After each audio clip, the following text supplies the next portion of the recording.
நம்பினேன் உன்னையே நம்பினேன் ஸ்கந்தகுரோ உன்னையன்றி இவ்வுலகில் ஒன்றுமில்லை என்றுணர்ந்தேன். நன்கறிந்து கொண்டேன் நானும் உனதருளால் விட்டிட மாட்டேன் கந்தா வீடதருள் வீரே. நடுநற்றித்தானத்து நானுனை தியானிப்பேன் பிரம்ம மந்திரத்தை போதித்து வந்திடுவாய். சுழுமுனை மார்க்கமாய் ஜோதியைக் காட்டிடுவாய் சிவயோகியாக எனச் செய்திடும் குருநாதா. ஆசையறுத்து அறநடியைக் காட்டிவிடும் மெய்யடியராக்கி மெய்வீட்டில் இருத்திவிடும். கொங்கு நாட்டிலே கோயில் கொண்ட ஸ்கந்தகுரோ கொல்லிமலை மேலே குமரகுருவானவனே. கஞ்சமலை சித்தர் போற்றும் ஸ்கந்தகிரி குருநாதா கருவூரார் போற்றும் காங்கேயா ஸ்கந்தகுரோ.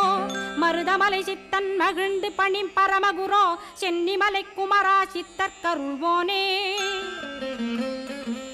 சிவவாக்கிய சித்தருளை சிவன்மலையில் போற்றுவரே பழனி